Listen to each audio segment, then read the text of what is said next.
हाँ भाई, सभी को नमस्कार, सभी को राम राम। देखो, हमारी एक से ना ऑर्गेनाइजेशन जो है, वर्ल्ड की ऑर्गेनाइजेशन है या जो संगठन है, इंटरनेशनल ऑर्गेनाइजेशन, उनकी एक सीरीज चल रही थी हमारी। और अब तक हम क्या है, जो जी सीरीज जो है, जी देशों का जो समूह है, G20 हो गया, G7, G8, जो भी क्या थे हम ऑलरेडी पढ़ चुके थे। ठीक है, अब एक इम्पोर्टेंट संगठन है, उसका नाम क्या है भाई, नाटो। हम इसके बारे में आज पढ़ेंगे। ठीक है, नाटो क्या था देखो। नाटो की फुल फॉर्म की बात आती है तो नाटो स्टैंड करता है नॉर्थ अटलांटिक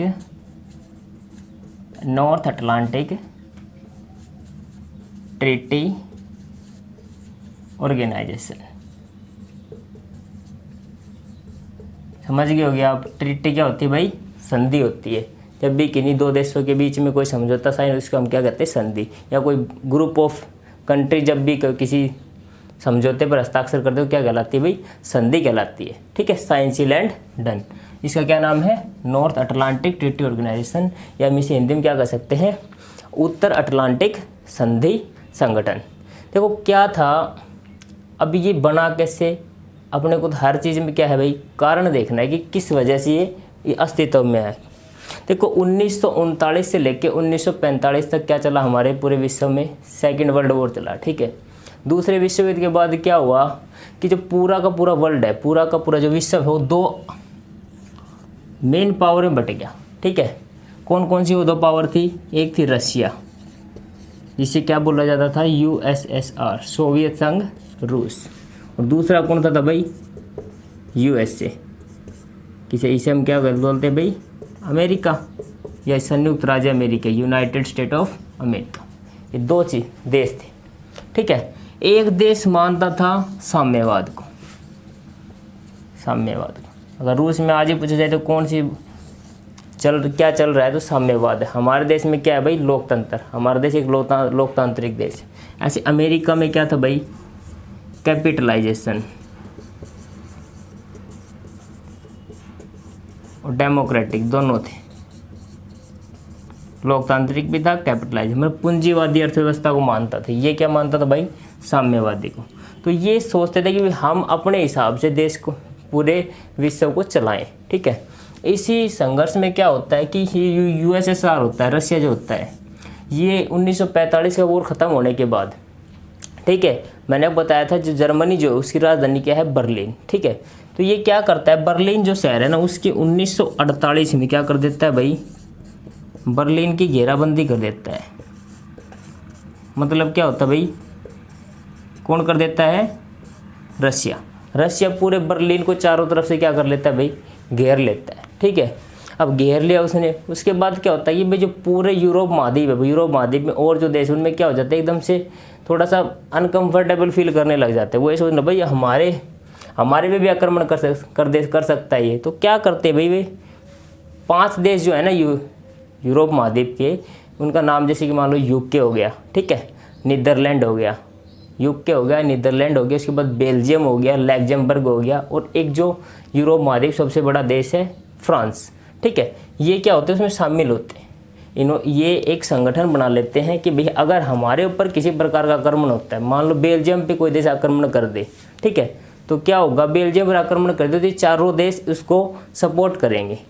ठीक है, मान लो रशिया भाई क्या पता कब आक्रमण कर, जैसे उसने बर्लिन की घेराबंदी कर लिया, ऐसे और भी यूरोपीय देशों को वो अपने जाल में फंसा सकता था। तो इस वजह से क्या होता है कि 5 देश है ना, वो एक संधि पे साइन कर लेते हैं। देश का नाम क्या भाई, UK, ब्रिटेन। ठीक है, दूसरा कौन सा हो गया भाई इसमें, फ्रांस, जो यूरोप महाद्वीप का क्या सबसे बड़ा देश है। एक हो गया नीदरलैंड, इसका पुराना नाम क्या था भाई, हॉलैंड। दूसरा, इसके बाद चौथा हो गया भाई बेल्जियम। ठीक है, और एक देश था लैक्जमबर्ग।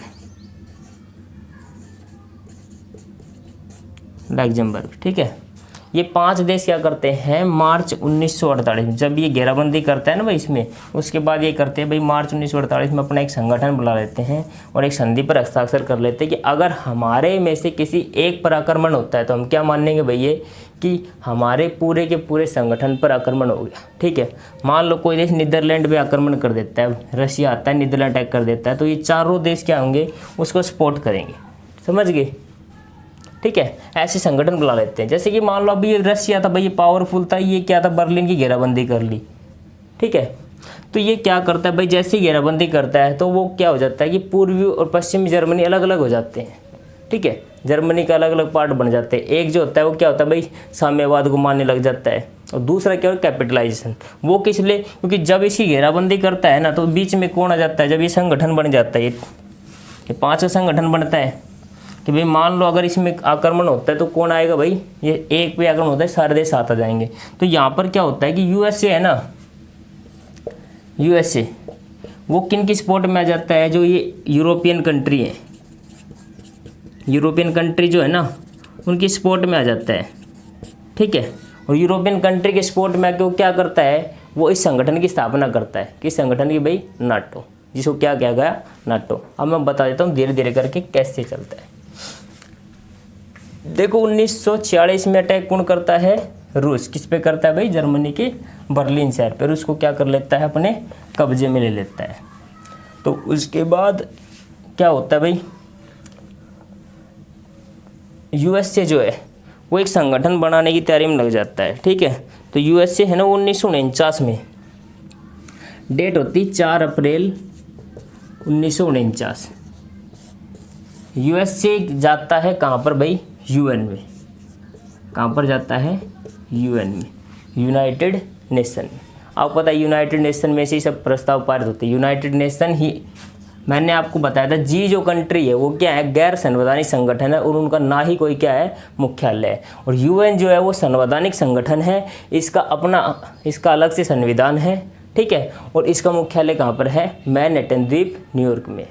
ले इसको अलग से पढ़ाएंगे कभी यूएन को तो पूरा डिफाइन करेंगे, तब तक क्या इतना ही समझ ली। ठीक है, ये जाता है यूएन के पास, और यूएन के पास क्या देता है कि भाई हम बर्लिन जो शहर है जर्मनी उसको बचाना चाहते हैं और हमें आप एक संगठन बनाने की इजाज़त दो। ठीक है, तो उसके बाद क्या अस्तित्व में आता है, उसके बाद अस्तित्व में कौन सा आता है भाई, ये नाटो अस्तित्व में आता है। ठीक है, और जब ये नाटो बनता है तो ये नाटो जो है ना वो यूएन के आर्टिकल 15 के तहत बनता है। भाई ये क्वेश्चन इंपॉर्टेंट है, थोड़ा याद ध्यान से रखना, इंपॉर्टेंट क्वेश्चन है ये कि भाई यूएन के किस अनुच्छेद के तहत नाटो की स्थापना की गई। तो क्या बताओगे आप, अनुच्छेद 15 जो अनुच्छेद 15 जो आर्टिकल 15 उसके तहत क्या की गई भाई, यूएन के आर्टिकल 15 के तहत नाटो की स्थापना की गई। ठीक है, जब ये नाटो बना उद्देश्य समझ गए भाई आप कि भाई रूस की क्या था, रूस का जो यूएसएसआर था, सोवियत संघ रूस था, उसकी शक्ति को क्या करना था, कम करना था। तो वो उसको स्थापित हो गया। जब ये बना तो इसका जब ये बना दी, जब देखो लेके गया यूएसए जो था वो लेके जाता है, यूएन में प्रस्ताव भेजता है, तो इसकी स्थापना जो होती है, स्थापना कहाँ पर होती है भाई, ये नाटो की स्थापना होती है वाशिंगटन में। कहाँ पर होती है, वाशिंगटन। और ये वाशिंगटन कहाँ पर पड़ता है भाई, यूएसए में। ठीक है, अमेरिका में। और आप पता है अमेरिका की राजधानी भी क्या है भाई, वाशिंगटन डीसी। ठीक है, वाशिंगटन डीसी। और जो डीसी जो होता है उसमें डीसी स्टैंड करता है डिस्ट्रिक्ट ऑफ कोलंबिया। ठीक है, डिस्ट्रिक्ट ऑफ कोलंबिया। तो वाशिंगटन यूएसए में इसकी स्थापना होती है। ठीक है, लेकिन इसका जो मुख्यालय जो है वो मुख्यालय कहाँ पर है, ब्रुसेल्स, बेल्जियम। आपको बताया था कि भाई स्टार्टिंग में 5 देश होते हैं जो एक ट्रीटी साइन करते हैं कि उनका नाम क्या था, नीदरलैंड, बेल्जियम, फ्रांस, ब्रिटेन और लग्जमबर्ग। ठीक है, और बेल्जियम का जो ब्रुसेल्स शहर है, इसकी राजधानी भी क्या है, ब्रुसेल्स है। बेल्जियम के ब्रुसेल्स में क्या होता है, नाटो का स्थायी हेडक्वार्टर बनाया गया। ठीक है, नाटो का मुख्यालय। तो ये आपको समझ में आ गया भाई, जी कंट्रीज हैं उनका कोई भी मुख्यालय नहीं है, ना ही वो संवैधानिक संगठन। नाटो है वो एक संवैधानिक संगठन है, क्योंकि वो किसके द्वारा बनाया गया है, यूएन के द्वारा बनाया गया। उसका मुख्यालय कहाँ पर है भाई, ब्रुसेल्स, बेल्जियम में। अब मैं जब ये नाटो बना तो स्टार्टिंग में इसमें कितने देश शामिल थे, क्वेश्चन पूछा जा सकता है। तो स्टार्टिंग में इसमें देश शामिल थे 12 सदस्य, 12 देश इसमें शामिल थे। ठीक है, स्टार्टिंग में इसमें क्या थे, 12 देश शामिल थे। ठीक है, अब क्या होता है भाई देखो 1990 और 91 जैसे कि भाई ये ट्रीटी साइन करते हैं ना, इनकी जो ट्रीटी साइन होती है ये नाटो बनाते हैं। वैसे यूएसए जो रशिया जो होता है, रशिया क्या करता है, और जो कंट्री होते हैं देशों के जो विदेश में, वो भाई पूरे वर्ल्ड में और भी कंट्री है, तो पोलैंड जो देश है, आपने सुना होगा अभी की फिल्म देखी सलमान खान की, उसमें क्या है एक शहर दिया जो पूरा शहर जो फॉरेन कंट्री पे जो लोकेशन पे शूट होती है फिल्म, पूरी पोलैंड शहर में शूट होती है। पोलैंड की राजधानी क्या है, वारसा। तो वहाँ पर क्या करते हैं, वारसा पैक्ट साइन करते हैं, वारसा पैक्ट साइन किया जाता है। और इसके तहत ये भी अपने देश जोड़ लेता है कि भाई हम साम्यवाद को बढ़ावा देना चाहते हैं, तो इस वजह से ये अपने देश जोड़ लेता है और ये बर्लिन पे तभी आक्रमण करता है। उसके बाद जैसे ये नाटो बनता है तो ये भी अपने वारसा पैक्ट कर लेता है। 1990-91 में क्या होता है कि ये यूएसएसआर जो होता है, सोवियत संघ रूस जो था, वो क्या हो जाता है भाई, इसका क्या हो जाता है, विखंडन हो जाता है। विखंडन का मतलब समझ रहे आप, ये अलग अलग भागों में विभाजित हो जाता है। ठीक है, अब रूस क्या है, वो एक अकेला रूस, इसके जो 15 देश थे वो अलग से टूट कर अलग हो गए। अब खाली एक देश रूस है, रूस में ठीक है, यूएसएसआर जो था वो ग्रुप ऑफ कंट्रीज का समूह था। ठीक है, जैसे ही टूटता है तो ये क्या होता है, वारसा पैक्ट भी क्या हो जाता है, ख़त्म हो जाता है। ठीक है, ये टूटा तो वारसा पैक्ट भी क्या हो गया, ख़त्म हो गया। तो भाई नाटो किस लिए बनाया गया था आपको पता है, नाटो का काम ही था कि हम किस लिए बनाया गया, नाटो को बनाया इसलिए गया क्योंकि ताकि ये जो रूस की पावर है इसको क्या करा, रोका जा सके, और साम्यवाद जैसे कि बर्लिन शहर को इसने आक्रमण करके लिया था उसको हम बचाया जा सके। लेकिन ये जो भाई रूस का विखंडन हो गया और ये ख़त्म हो गया, तो फिर एक तरीके से नाटो का कोई काम नहीं रहा। लेकिन फिर भी वर्तमान में नाटो चल रहा है। अब नाटो किस तरह कार्य कर रहा है वो देखो, नाटो जो है ना फिलहाल अंतर्राष्ट्रीय शांति के रूप में, या तो भाई अंतर्राष्ट्रीय शांति स्थापित करेगा, या फिर आतंकवादी जो संगठन है, ठीक है, आतंकवाद को रोकने के लिए अब ये उस तरीके से कार्य कर रहा है। अब मैं बता देता हूँ भाई जो नाटो जो है उसमें कितने देश शामिल हैं। जब देखो स्टार्टिंग में बना तब कितने देश थे इसमें, स्टार्टिंग बना जब इसमें 12 सदस्य देश शामिल थे। ठीक है, किसके द्वारा बनाया गया भाई, यूएसए के द्वारा ये प्रस्ताव लिया गया, समझ गए। और किस अनुच्छेद के तहत शामिल किया गया, ये यूएन के अनुच्छेद 15, यूनाइटेड नेशन के अनुच्छेद 15 के तहत इसको क्या किया गया भाई, नाटो को ये एक संगठन बनाया गया। ठीक है भाई, अब देखो इसमें क्या बताया मैंने, इसमें टोटल क्या है, 30 सदस्य देश शामिल हैं। वर्तमान में पूछा जाए कितने सदस्य हैं इसके, तो सदस्य देश कितने हैं भाई, 30। ठीक है, और लास्ट सदस्य देश पूछा जाए भाई 30वां देश कौन सा है, तो बता देता हूँ 30वां देश है इसमें नॉर्थ मैसेडोनिया। कहते हैं कि भाई जैसे कि होता है ना उत्तरी अमेरिका दक्षिण अमेरिका, वैसे इसमें भी क्या है, नॉर्थ मैसेडोनिया और साउथ मैसेडोनिया। नॉर्थ मैसेडोनिया या इसको बोल सकते हैं आप उत्तरी मैसेडोनिया। ठीक है, ये अभी लेटेस्ट शामिल हुआ है 2020 में, समझ गए भाई। 2020 में कौन शामिल हुआ है इसमें, उत्तरी मैसेडोनिया। और एक 29वां जो राज्य था, 29वां जो इसमें देश शामिल हुआ था वो कौन सा था भाई, मोंटेग्रो। ये कब शामिल हुआ था भाई, 2017 में। लास्ट 2 तक पूछ सकता है, इससे पीछे वो एग्जामिनर कभी पूछेगा नहीं, तो आपको सिर्फ 2 याद रखने हैं। नॉर्थ मैसेडोनिया कब शामिल हुआ, 2020 में, अभी शामिल हुआ है 30वें सदस्य ग्रुप में। और 29वां देश कौन सा था, मोंटेग्रो। स्टार्टिंग बना जब कितने देश थे इसमें, 12। स्थापना कब हुई, 1949 में। कारण क्या था भाई, तो बर्लिन की घेराबंदी की थी, किसने, रूस ने। ठीक है, अब आगे देखो भाई, ये जो नाटो जो है ना, इसके 4 संगठन हैं, मतलब इसके 4 क्या है भाई, अंग हैं। जैसे कि मैंने बताया था आपको यूएन जो है उसके कितने अंग हैं, 6 अंग है। वैसे इसके भी कितने अंग भाई, 4 अंग हैं। वो 4 अंग देख लीजिए कौन कौन से हैं। ठीक है, देखो एक अंग है उसका नाम है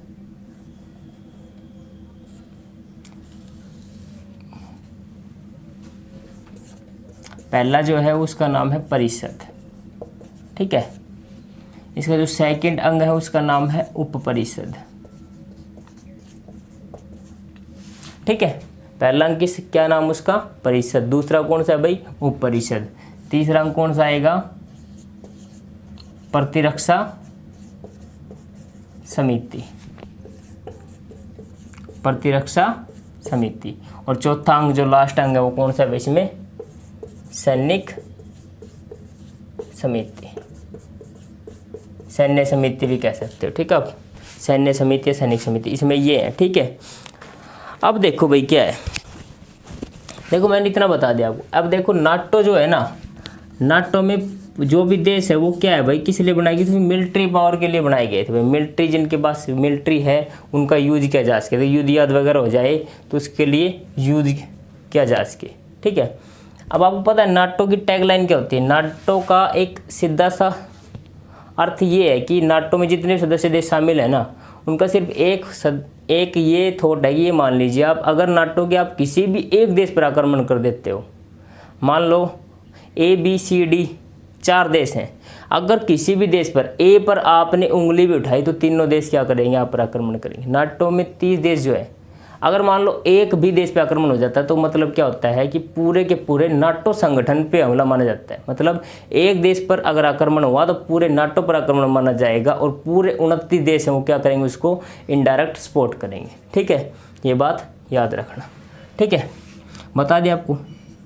अब नाटो जो है ना वो पूरे विश्व की 70% GDP जो है वो डिफेंस की शेयर करता है। मतलब पूरे विश्व में जो डिफेंस सिस्टम पे जो खर्च होता है उसमें से 70% कौन देश करते हैं भाई, नाटो के देश करते हैं। ठीक है, और अभी हाल ही में देखो इसमें सिर्फ है ना जो 30 देश हैं, मैं उसमें बता देता हूँ आपको। 30 देश हैं ना, जिसमें से 2 देश क्या हैं, वो हैं नॉर्थ अमेरिका महाद्वीप से, और जो 28 देश जो बाकी बचे हैं वो कहाँ से भाई, यूरोप से हैं। और मेन देश अगर आपको याद रखने हैं इसमें, अगर देखना चाहो तो फ्रांस, ब्रिटेन और लग्जमबर्ग, बेल्जियम, नीदरलैंड और वो क्या बोलते हैं जर्मनी, इटली, ये इसके क्या है, सदस्य हैं। मेन अगर याद रख, लेकिन आपको जरूर नहीं है। और यूरोप का अगर सबसे बड़ा देश पूछा जाए तो क्या आएगा भाई, यूरोप का सबसे बड़ा देश क्या आंसर है, फ्रांस। कौन सा देश है, फ्रांस। और अभी हमने जो डसल्ट राफेल है, राफेल विमान कहाँ से खरीदे हैं, फ्रांस से हमने क्या खरीदे हैं, राफेल खरीदे हैं। मिराज जो है वो भी कहाँ से आए हैं, फ्रांस से आए हैं। ठीक है, ध्यान रखना भैया। अभी करंट का क्वेश्चन, राफेल कहाँ से खरीदे गए तो बता देना, फ्रांस से। अब जो सेकंड जो इसमें 2 देश शामिल हैं उत्तरी अमेरिका महाद्वीप से। उत्तरी अमेरिका महाद्वीप में कौन कौन देश शामिल हैं, 2 हैं, एक तो कनाडा, दूसरा क्या है, USA। ये दोनों देश G7 के भी पार्ट है। समझ गए भाई, कोई दिक्कत नहीं होगी। अब बता 70% GDP शेयर करते हैं। अभी मैंने क्वेश्चन बताया था कि अभी क्या है कि अमेरिकी जो सीनेट है, अमेरिकी सीनेट,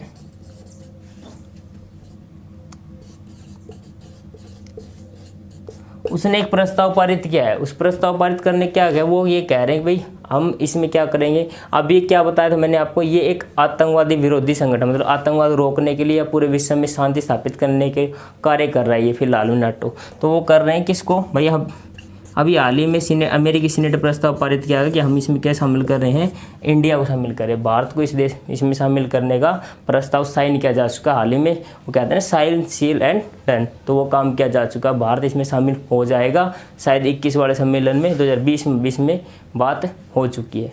ठीक है, इतना समझ गया आप, कोई दिक्कत नहीं है।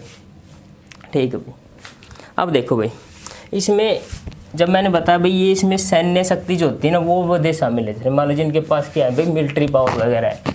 तो इसमें एक देश तो आपको मैंने बता दिया, कौन सा देश, फ्रांस क्या है, यूरोप का सबसे बड़ा देश है। 30 देश जो शामिल है उनमें से एक देश ऐसा है, उसका नाम है आइसलैंड। क्या नाम है, आइसलैंड। आइसलैंड एक ऐसा देश है जिसके पास क्या है भाई, नो मिलिट्री, मतलब इसके पास कोई भी मिलिट्री पावर नहीं है, कोई सैन्य शक्ति नहीं इसके पास। सैन्य शक्ति नहीं, सैन्य शक्ति की बात पूछ रहे हो, मतलब क्या है, जब इस आर्मी की कोई भी ब्रांच नहीं है। ठीक है, लेकिन कोस्ट गार्ड है इसके पास, तो तटरक्षक बल होते हैं। क्योंकि आइसलैंड क्या है, एक जो कोस्ट लाइन लगती है समुद्र के साथ, तो इसके पास कोस्ट गार्ड जरूर टीम है, लेकिन इसके पास कोई मिलिट्री नहीं है। अगर पूछा जाए भाई नाटो जो देश है उनमें से कौन सा ऐसा देश है जिसके पास सैन्य बल नहीं है, आर्मी नहीं है, तो क्या कहोगे आप, आइसलैंड। ठीक है, और सबसे ज़्यादा पूछा जाए तो क्या आएगा भाई, USA। सबसे ज़्यादा आर्मी किसकी है, USA की। नाटो की पूछे तो। लेकिन अगर होल वर्ल्ड में पूछा जाए तो क्या आएगा, पूरे विश्व में सबसे ज़्यादा किसके पास है, सबसे ज़्यादा विश्व में चाइना के पास, सेकंड पे कौन है, हमारा भारत। ठीक है भाई, हो गया होगा भाई। देखो स्थापना कब हुई, 1949 में। ठीक है, उसके बाद क्या 1990-91 में यूएसए का क्या विखंडन हो जाता है। फिर क्या होता है, ये संगठन का कोई काम नहीं था, लेकिन फिर भी ये काम कर रहा है। किस काम कर रहा है, स्टार्टिंग में तो यूएसए को रशिया को रोकने के लिए बनाया गया था। अभी किस लिए काम कर रहा है, ये आतंक विरोधी संगठन रूप में कार्य कर रहा है। और अभी हाल ही में क्या इसमें भारत को शामिल किया जा रहा है। इसके 4 अंग हैं, परिषद, उप परिषद, प्रतिरक्षा समिति, सैन्य समिति। और जो परिषद जो होता है वो इसका सबसे महत्वपूर्ण अंग है। ठीक है, और क्या बताया था, आइसलैंड जो देश है उसके पास कोई मिलिट्री नहीं है, यूएसए के पास सबसे ज़्यादा मिलिट्री है। और अगर आपको न्यूक्लियर वेपन संपूर्ण देश पूछे जाएंगे, भाई नाटो में सबसे ज़्यादा किसके पास आते हैं, मतलब परमाणु हथियारों वाले संपन्न देश कौन थे, तो यूएसए, ब्रिटेन और फ्रांस, 3 ही देश जिनके पास क्या है, परमाणु शक्ति है। ठीक है भाई, और उसके अलावा क्या बताया था हमने, नाटो है उसमें कितने देश है, 30 देश हैं। 2 क्या हैं, नॉर्थ अमेरिका महाद्वीप से, यूएसए और कनाडा। बाकी 28 देश कहाँ से हैं भाई, वो है यूरोपियन कंट्री से। ठीक है भाई, तो हम अपनी वीडियो को यहीं पे समाप्त करते हैं। अगला जो संगठन फिर हम पढ़ेंगे उसमें पढ़ेंगे भाई और कौन कौन से इंपॉर्टेंट संगठन, जैसे रेड क्रॉस हो गया, एमनेस्टी इंटरनेशनल हो गया, तो वो आगे पढ़ा देंगे। ठीक है, तो आप तब तक देखते रहें, और कोई भाई प्रॉब्लम हो तो बता दीजिए। ठीक है भाई, थैंक यू और जय हिंद। ठीक है भाई, ओके।